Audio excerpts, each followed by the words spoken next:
راديو إيرنا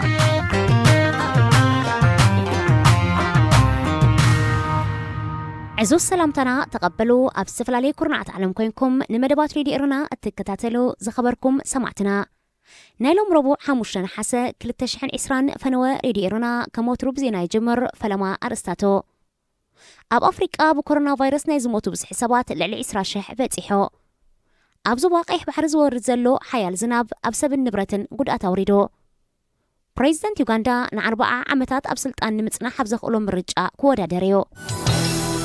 راديو إيرنا ناتا دمت إيرتراويان على توزينا أب 55 هاجرات أفريقيا بكورونا فيروس نيستلخفو سوات بسحي لعلى 960 شح كم زبطحة مأكل مقصارن مكل خالن حمامات أفريقيا أفليتو اتني حبرت أفريقيا زوكلت عنا ومأكل أبزرقو أب بس هنايتهم مستفيروس بستحز موتو سبات كساب سلسنا حاسة أبزنا برقزي يسرع شحن كل 288 مخانو تغيسو أب أفريقيا تنزبس حمل كفت زفيروس ترى إلن هاجرات دو أفريقيا قبطن نيجريانين بفلاي دو أفريقيا لعل فرق نايت بدرجة كورس مزقبة بس حمل كفتي مزقبالا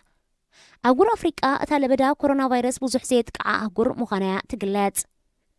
يخون انبر بقعتو زحلو ممرمري مسي مهلاون تنقموت سباتون بنطوري مسقب مسي مهلاو اتبسحي كابزلو عطفك سايد كم زخقل قمتات يوهابو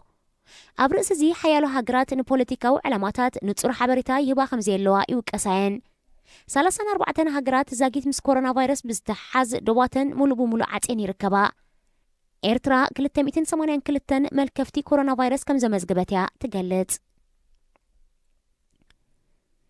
نزوبا قرن أفريقان يمننا بزت قال زواقيح بحر زورد زلو حيال زناب أبسب النبرتن كرأتي ورد كم زلو تقليتو أقدمو أبسالستزي أب سودان زوبابولو نايل زورد حيال زناب بزس عبو علقلق ديقاب مفراسون بو حدو حموش سبات مويتم حيالون كابيت نبرتم تمزابيلوم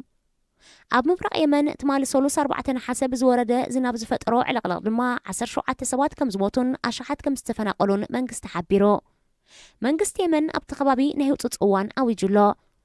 أب زوبا قرن أفريقيا أب زناي كرامات وقت الزنب زلو حيال زناب بزيكا زغفت روز خقل بهريا واحد قاتات نمفرع إسلام بتقون كي قادد باقراوين تكالات متنقطاتات قريبو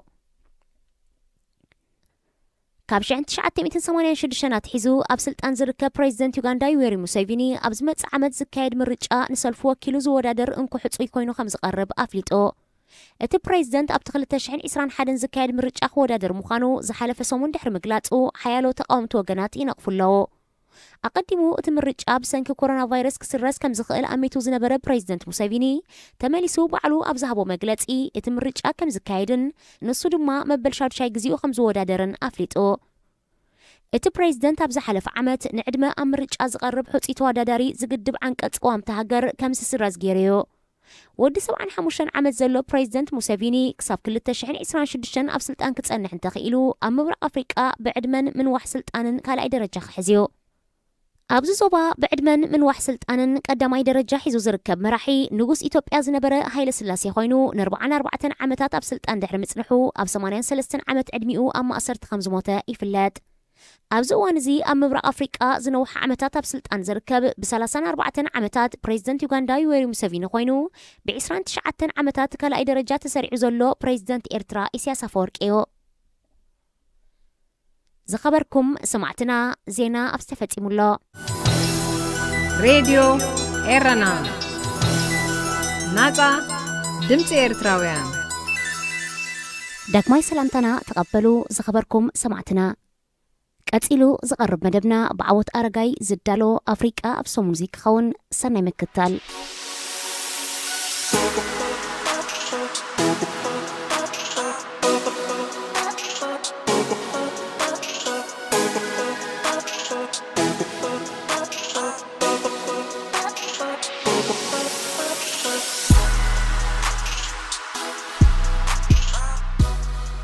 ጅቡትን ወተሃደራዊ ማዕስከራት ሓያላት ሃገራትን ጂኦፖለቲካዊ ኣገዳስነታን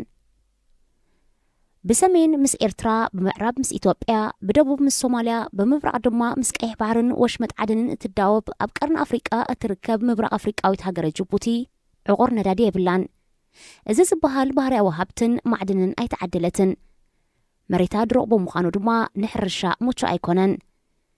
ጅቡቲ ኣብ ንቀይሕ ባሕርን ህንዳዊ ውቅያኖስን ዘራኽብ መጻቦ ባብኤል መንደብ ትርከብ ብምዃና ንህንዳዊ ውቅያኖስን ንቀይሕ ባሕርን ንምቁፅጻር ከምኡውን ብቀይሕ ባሕሪ ኣቢለን ካብን ናብን ኤውሮጳ ኣፍሪቃን ኤስያን ዝጓዓዛ መራኸብ ንምክትታል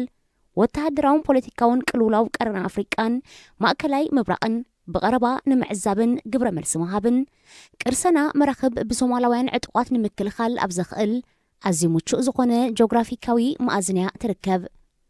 ካብ ባህርያዊ ጸጋታት ሕርሻን ኢንዱስትሪን ኣዝዩ ውሕድ ኣታዊ እትረክብ ጅቡቲ ንዝተናውሐ እዋን ብሸቕለት ኣልቦነት ህዝባን ጥሜትን ክትሳቐ ድሕሪ ምጽናሕ መነባብሮ ህዝባ ንምምሕያሽን ኣታዊታታ ብምኽዕባትን ወደባ ብምምሕያሽ ኢትዮጵያ ከም እትጥቀመሉ ክትገብርን ከላ ካልእ ፍልይ ዝበለ ምንጪ ኣታዊኣ እትረኽበሉ ድማ ጂኦፖለቲካዊ ኣቀማምጣ ኣለልያ መሬታ ንምክራይ ተበጊሳ።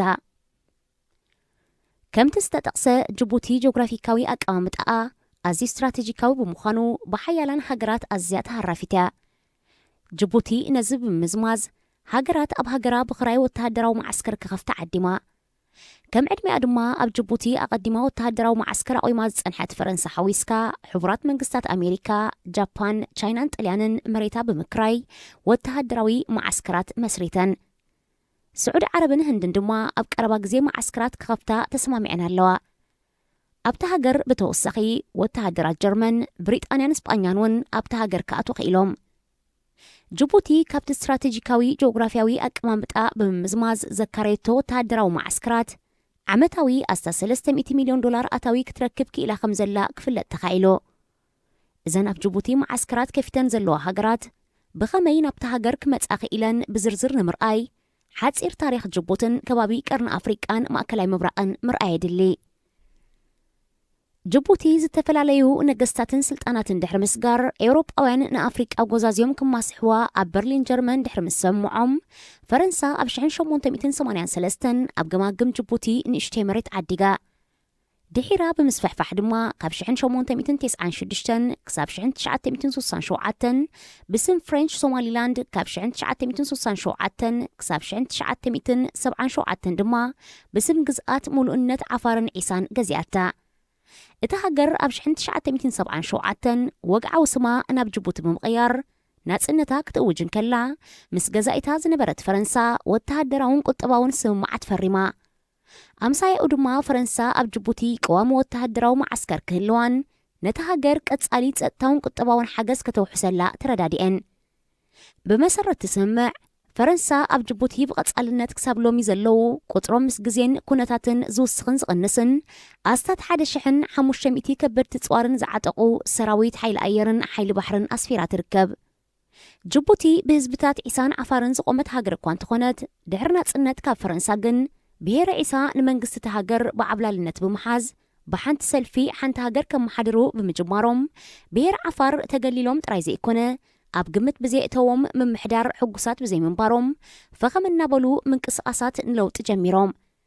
ነገራት ከም ኢሉ እናቐጸለ ኣብ 1991 ኣብ ጎረባብቲ ሃገራት ዝነበሩ ውልቀ መለኽቲ ማለት ኣብ ሶማልያ ሰይድ ባረ፣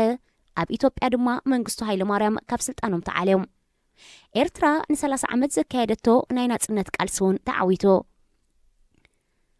ኣብዚ መስርሕ እዚ ኣብ ኤርትራን ኢትዮጵያን ዝነበሩ ወተሃደራት ደርግ ተሳዒሮም ተደፊኦም ናብ ጅቡቲ ኣትዮም።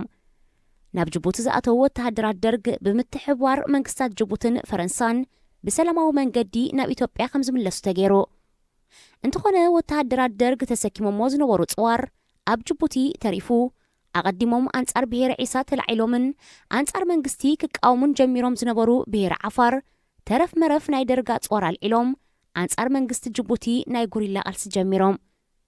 ብኸምዚ ጅቡቲ ካብ 1991 ክሳብ 1994 ኣብ ኩናት ሓድሕድ ተሸይማ ብወገን ዕጡቓት ጉሪላ ፍሩድ ኣስታት 1,000 ክሞቱን ከለው ብወገን መንግስቲ ድማ ዛጊት ብዝርዝር ዘይተገልጸ ክሳራታት ድሕሪ ምስዓቡ ኣብ 1994 ናይ ስልጣን ምምቕራሕ ብምግባር ብመንጎኝነት ፈረንሳ ውዕል ሰላም ተኸቲሙ።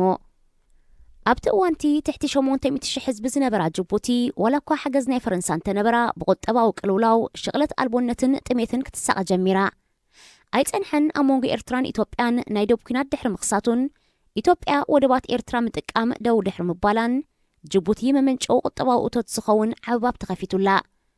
ኣይጸንሕትን ድማ ኢትዮጵያ 95 ሚእታዊት ምስ ወጻእ ትገብሮ ንግዲ ብመንገዲ ወደብ ጅቡቲ ጌራቶ በዚ ድማ ጅቡቲ ገንዘባዊ እቶት ክትረክብ ጀሚራ ኣብ ጥቓ ብብዝሒ መራኽብ ዝሓልፋሉ ዓለም ለኻዊ ማያት እትርከብ ጅቡቲ ብተወሳኺ ወደባት ካብ ዘለወን ጎረባብቲ ሃገራት ኤርትራ ሶማልያን የመንን ዝሓሸ ናይ ጸጥታ ኩነታት ስለ ዝወነነት ወደባ ብምስፋሕ ናይ ትራንዚትን መዕረፊ መራኽብን ክትከውን በቂዓ ካብዝን ካብ ኢትዮጵያ ትረኽቦ ኣታዊ ዓመታዊ ናብ ልዕሊ $2 ቢልዮን ክቢሉ እንተኾነ እዚ ኣታዊ እኹል ኣይኮነን ነይሩ ዝያዳ ኣታዊ ንምኽዕባት ጅቡቲ ከም ተቐዲሙ ዝተጠቕሰ ጂኦፖለቲካዊ ኣቀማምጣ ብምጥቃም ዝያዳ ቁጠባዊ ኣታዊ ንምኽዕባት ውጥን ኣውፅኣ ሃገራት ዓለም ኣብ መሬታ ብኽራይ መልክዕ ወተሃደራዊ መዓስከራት ክድኩና ክፉት ብምግባር ዕድመ ጌራ እዚ ቦትኡ እናሃለወ ድማ ኩናት ሓድሕድ ሶማልያ ዘስዓቦ ዘይምርጋእን ኣብቲ ሃገር ማእከላይ መንግስቲ ብዘይምንባሩ ኣብ 2000 ዝተፈላለዩ ሶማላውያን ዕጡቓት ኣብ ማያት ሶማልያን ህንዳዊ ውቅያኖስን ኣብ ልዕሊ ዓበይቲ ናይ ንግድን ነዳድን መራኽብ ቅርሰና ከካይዱ ጀሚሮም ሶማላውያን ዕጡቓት መራኽብ ብምቕርሳንን ብምጭዋይን ሚልዮናት ዶላራት ናይ ገንዘብ ቤዛ ወይ ከፊልካ ጅሆ ዝተታሕዙ ናይ ምሕራር ጠለብ ክቐርብ ጀሚሮ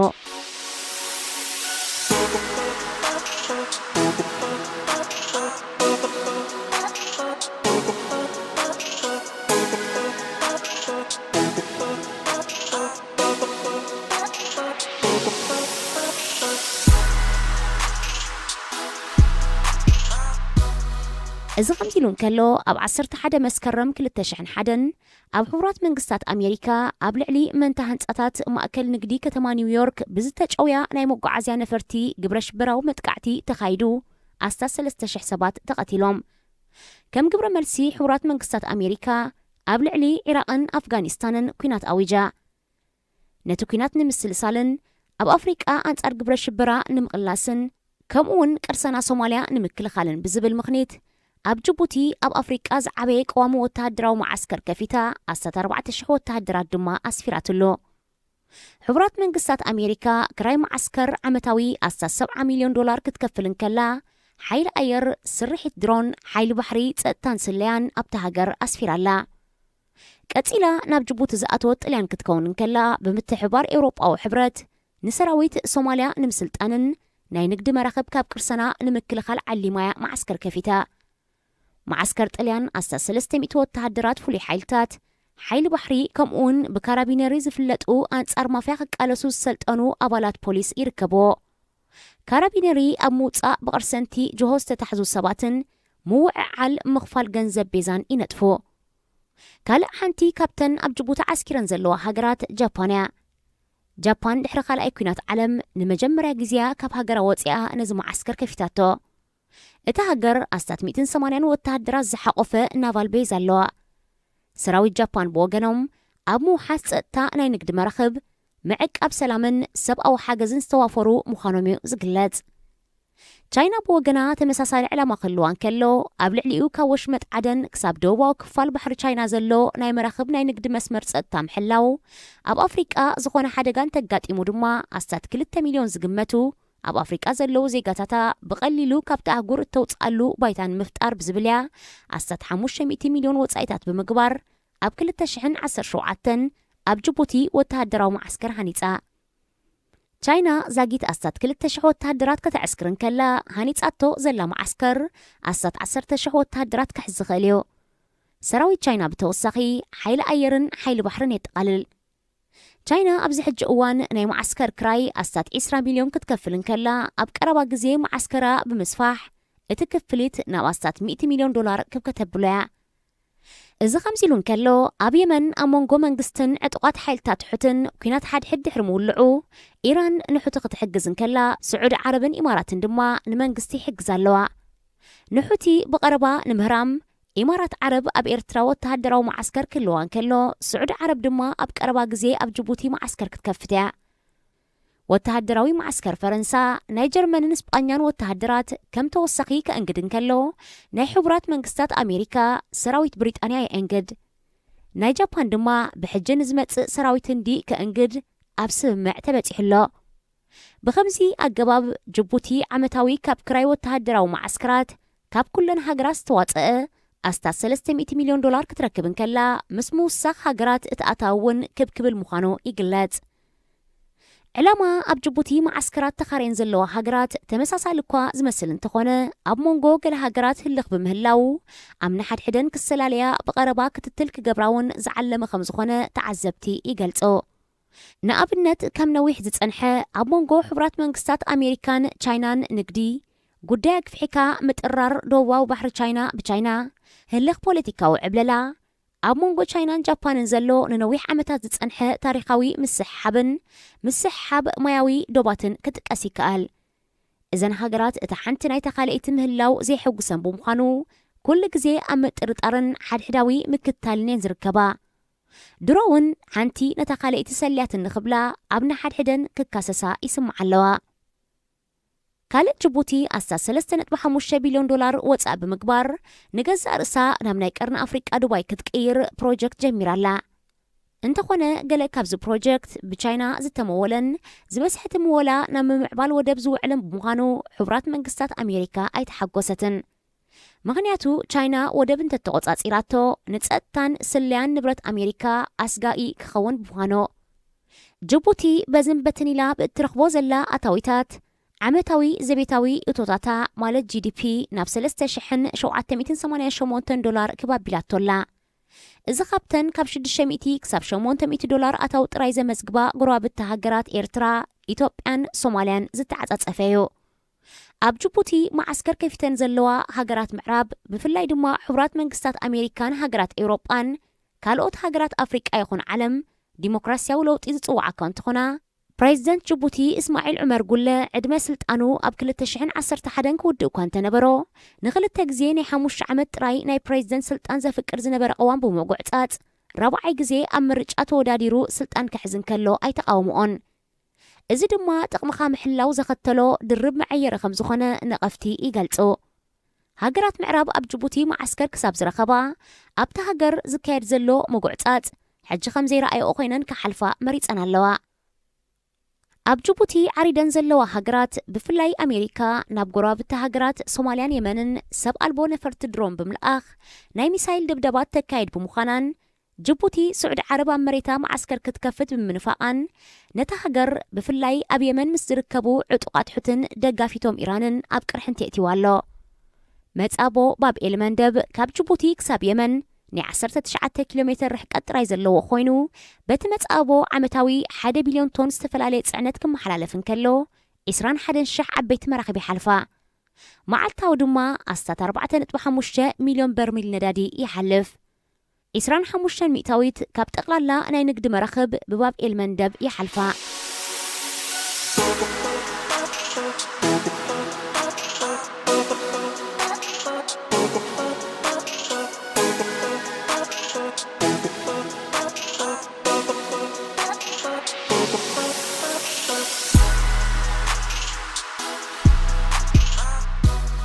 ኤርትራ ኣብ ኣፍሪቃዊ ኣህጉራዊ ነጻ ዕዳጋ ከም ዘይትጽንበር ዳግማ ኣፍሊጣ።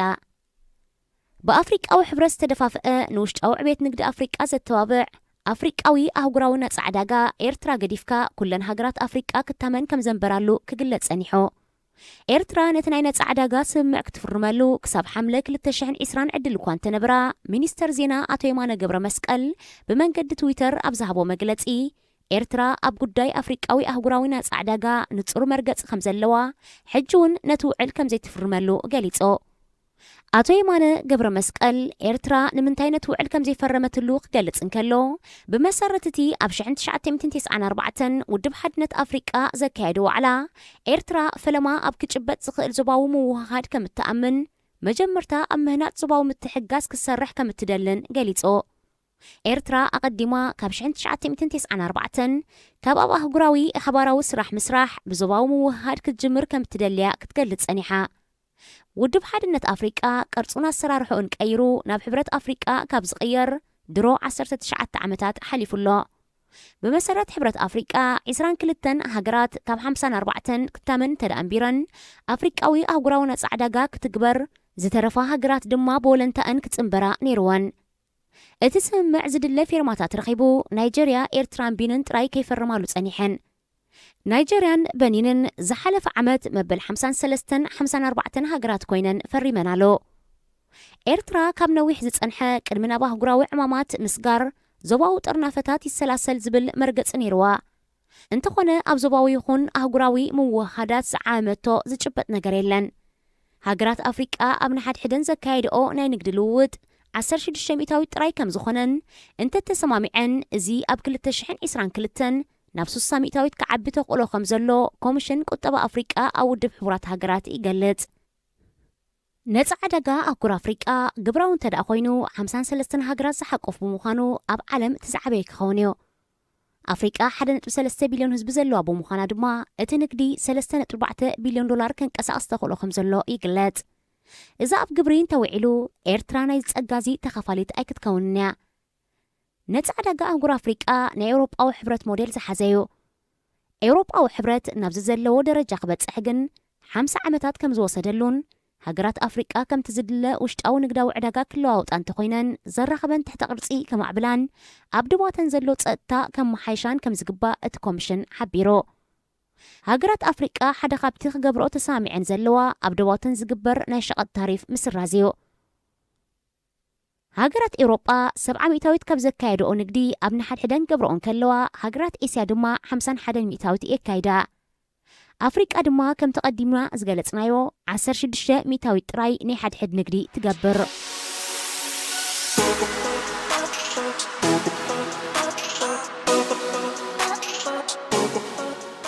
ተወሳኺ ዜና ቤት ፍርዲ ዩጋንዳ ብዓይነቱ ፍሉይ ዝኾነን ኣብ ገማግም ምጽናት ዝርከብ ሓደ ካብ ዓሌት ጎሪላ ንዝቐተለ ሰብ ን11 ዓመት ክእሰር ፈሪድዎ ሰብ እንስሳ ቀቲልካ ተባሂሉ ኣብ ቤት ፍርዲ ቀሪቡ ናይ ምእሳር ፍርዲ ክወሃቦ እዚ ኣብቲ ሃገር ብዓይነቱ ናይ መጀመርታ ክኸውን ከሎ ሓያሎ ተጣበቕቲ እንስሳታት ብሓጎስ ተቐቢሎም ኣለዉ እቲ ራፊኪ ዝተባህለ ወዲ 25 ዓመት ጎሪላ ናይ ጎሪላታት ግሩፕ ካፖ ከም ዝነበረን ኣብ ሕቑኡ ሓሙኽሽታዊ ሕብሪ ይውንን ብምንባሩ ፍሉይ እንስሳ ከም ዝነበረ ተገሊጹ ዩጋንዳ 50% ናይ ጎቦ ጎሪላ ዝርከብዋ ሃገር ኮይና እቶም ጎሪላታት ኣብ ገማግም ጽንተት ስለ ዝርከቡ ብሰብ ተቐቲሎም ጠቕሊሎም ከይጠፍኡ ቀጻሊ ሓለዋዩ ዝግበረሎም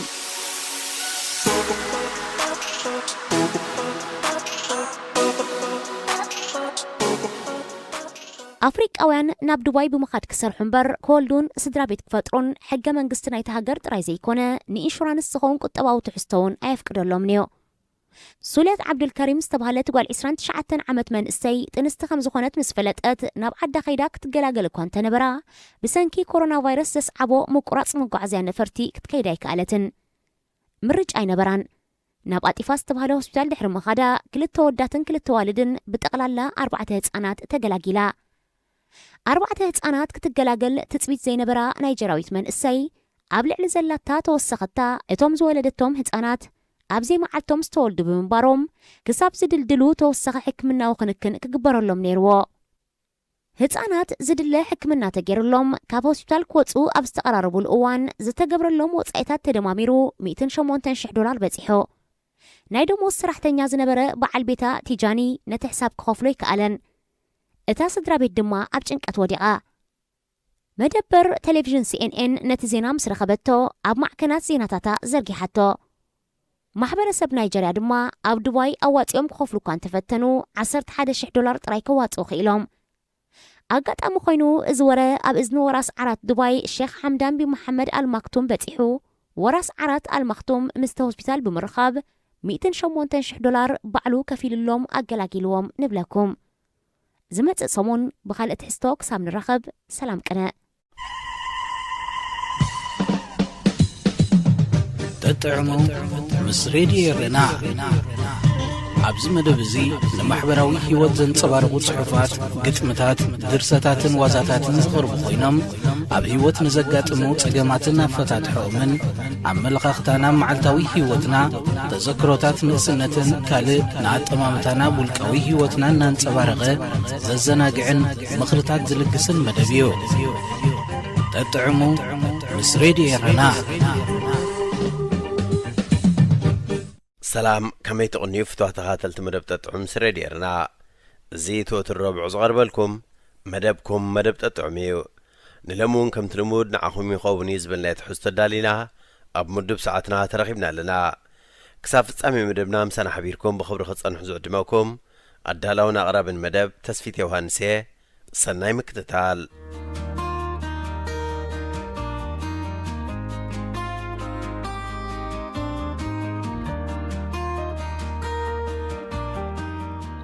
ኤሚሊ ጓላ ሒዛ ኣብ ጎደናታት ሜክሲኮ ካብ ሰባት ዝተደርበዩ ባዶ ታኒካታት ፔፕሲ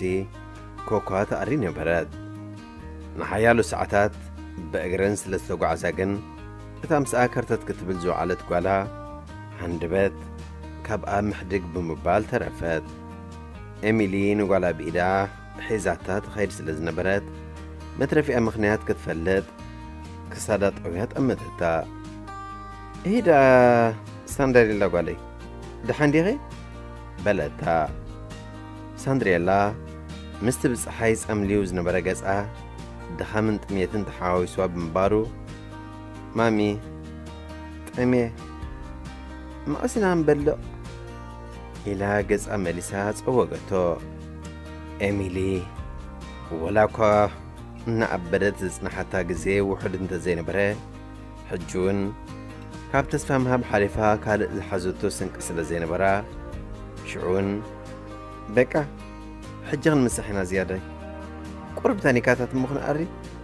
ሽዑ ምስ ሸጥናዮ ብዙሕ ገንዘብ ክንረክብ ኢና ብድሕሪኡ ዝብላዕ መግቢ ክገዝኣልክ እየ ኢላ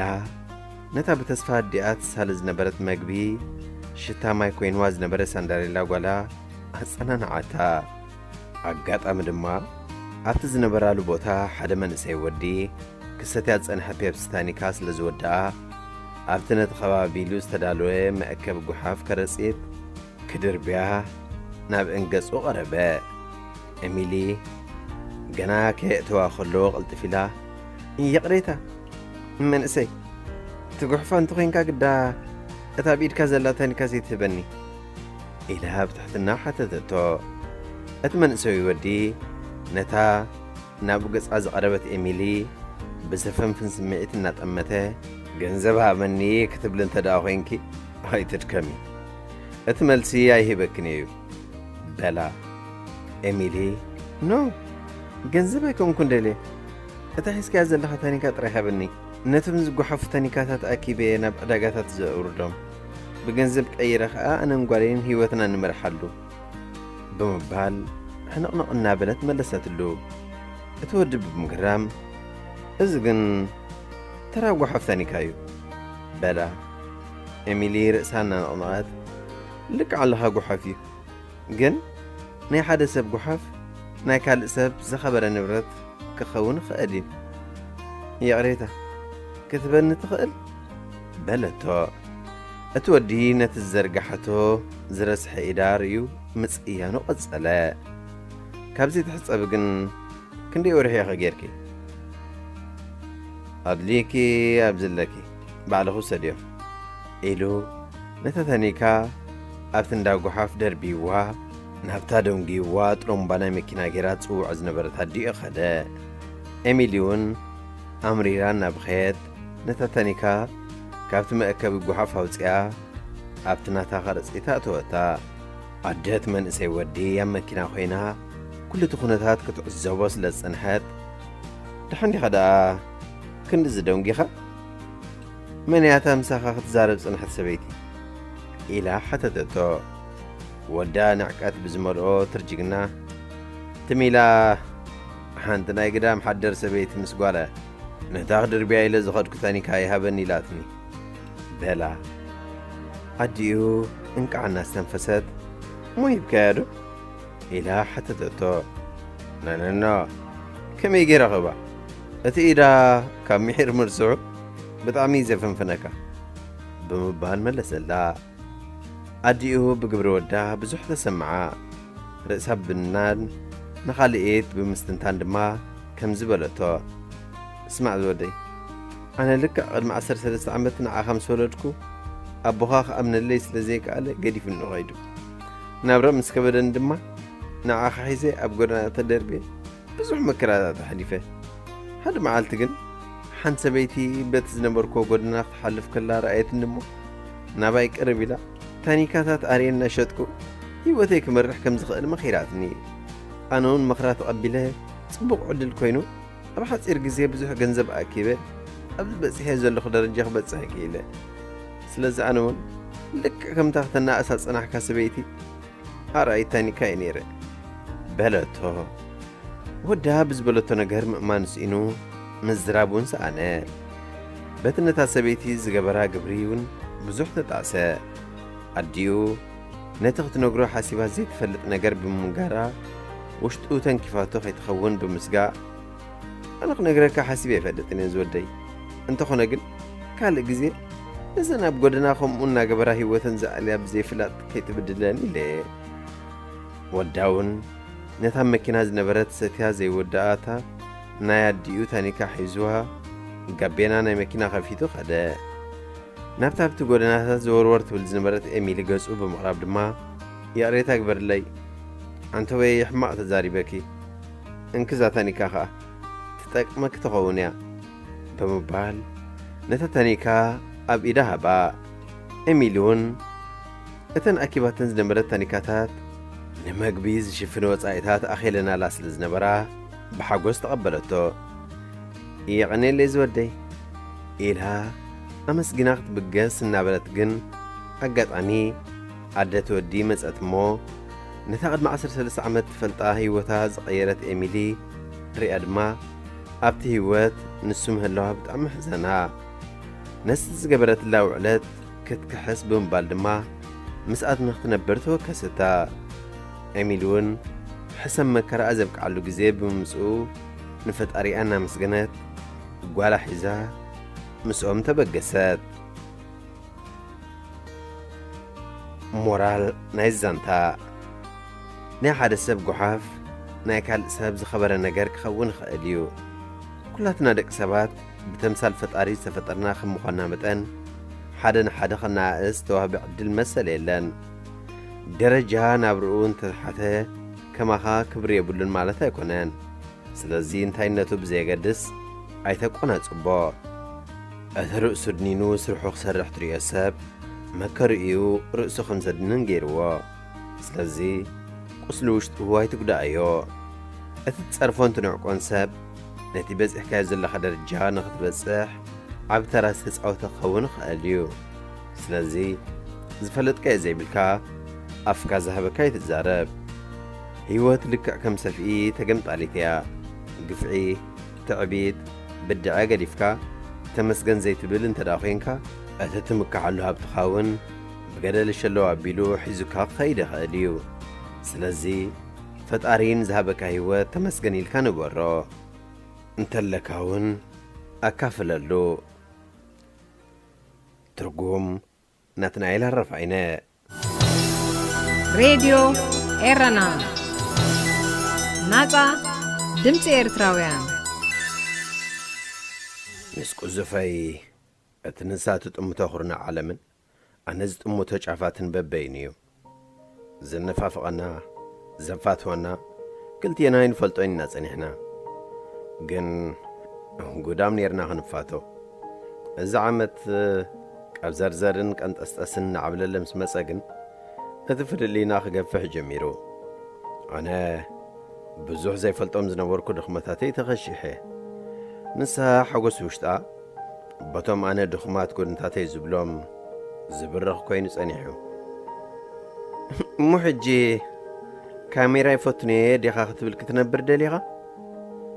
واه ما فطروا عبرهن نسويتي مو أب حدا جزا خلنا أنا تيك توك الزناقة عن تدلي نسخة عندك سريحة كيف كتب لصغيرك أنا غاب كان شلنا زلو أتاخل تخسكوس حدث قال يكونن وانا يتحلو لين انت هيل كاريغا محيلك بعلت غيدان كاقير كاني مو أبتو علنا محلانا تيك توك متوقتاخ زبل سمم معاينا برانوكو اوف سن كم معالتي انيرا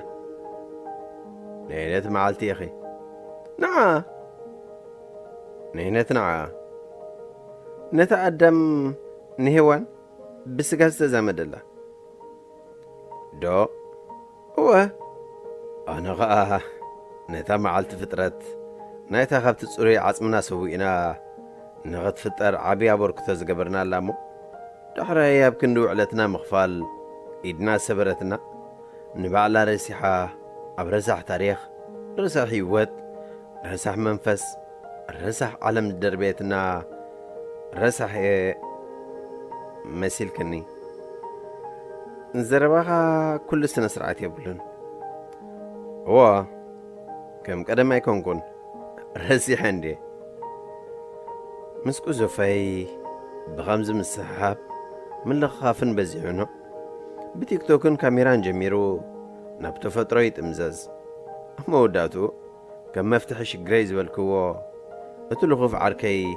كم تنايب زفاي تزمادي من الكفتخم زلوس لزفلت أبسو من حادثة عمزيو مساب تيك توك كالزناقعان كمت كيف زبون فيديو كاميرا قرصون كونو سناف كيدولهم زفاي بزوم صاحبهم مفتحت حقيسة كمت زي لمسكيناتني أنا هون دهم قرنتاتي شفنا لي عركيس لزرخبكو قبل بيت فساكو صوريد ما زفاقس نخوين تسمعني مسك زي قزفاي هير عركها مساي فيديو رز كابز جمر الساعبتي فالهورسي بعص فوسيهم بفلاي مسير المقراص فيديو أبسو من كل تجزئة تراخيبنا تنقبرو كتب الرئيتا هباتني أفكيد الله هيا خليلين دي أقدي دحر سالستي كميالو غرز أسويتي صبوق نقن بثم سعبتيسي نتم سيري ناس أسانا نأتو غرز أفيديو رئيم أفكاري خديو إلهم نحاتتني شكركو إن نبكا كندا إلا خفوتي إذا ما أنت شكرالو زي تمرسهم لمساس شكر دايبلون جنسي عركي يكون أنا مسبلكم نبعلم تتقويم كاحة تنبخ أبيلمني أها كومودي سويتي أنا فكاري خي بزن ودخمزن كتشنا أني دلني عركي يبليم أفهم متان كحزو بحكي إيقن اللي فقري دحر رابعتي فقري كم لو متحوقي سيفلتن اب تيك توك أزي فيمس كوينة صعبتي لعلم يتشح بزيهم هبوب النت كبلها خمزي حاب الشاب زي أصن حايلين تحوقي سكادو بدعمي حوقوسك حوقوسي عندي قد نمبر كن هيرين تايديدني هبوب النتنا سمايم انت حارقسي أبرت أنا هنسرح لنا إذا كون باركة برانكن قلن كن جمرينا سلازي ركبنا بسومون نبر بعت معلتي كب كبلالو ويلني هو كم يزبلوا له خفي تلغيفكم اليوم انت انا نلكفك حمام هو بالنات اي تلغفنان نسوقنا على ماناي تراي مل صغابني 4 معلت بسومون كم يتري فريناتي دعاني هنا لكم نسوت الغف عركي نسغ سبيدي نمن كوبكم كوينه واو بطعم تحقي سفقري مو لمون أبز جزا قرص لنا فيديو تقرص دي 50 سنة ولا دقيقة تصنح دقدا بيك تصنح كاميرا يتفوتني خيلك هاي ولا تخل تخنشل ناخد كسكس بكنشل تصنح حراي سويتي إلي بكنشل مسوس أخو أتلغف عركي جزاي كعاتو بكنشلنا نقولي لني إذا لغف كم يزكون الكازلوز جزي أو سو من 4 ساعة قرص فيديو تيك توك ديهم دبلو إلى الناس حاوكو سلام إليا نسون كماي كم حدا لغف قلعة في شخشخنا بلغو نسني أتا عزفك 5 من دقيقة ديفكا حدثكو بينا أبغزا كاميرا زي تفتو زي حان ساكتة انبباتات كان شلنا مايك تستات صنيعة حجينا بونقت قل خليا من ستي بوندا بعلا ملكفت والفونون اللوام سلني صغيلة بينا هم بقتبلا أها توهايتنا بلكي دوتو زفيت سبيك الله مسبلكو نسون غزاياتو أنا خا كل كف قديلة نبقى زوام راحكو صحافي أيمر إنجوي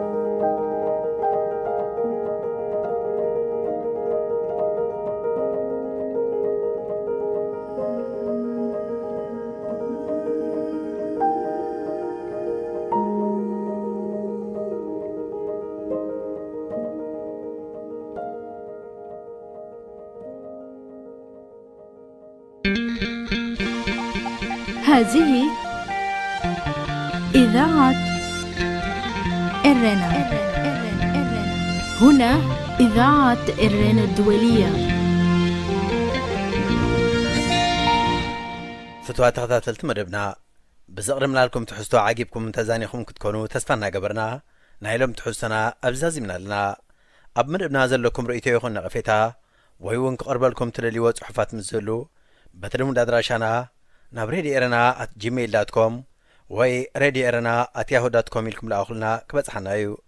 بتوسخونا فيسبوك تسفيت يوهانس بموبال أبنايمر اختصاص انك تقدفوا لي كم تقولوا كزخاخركم دالي بسترفها بزمس ربوع أبتمسا ساعتين بستفليت حسن كسابن الراخب تطعمو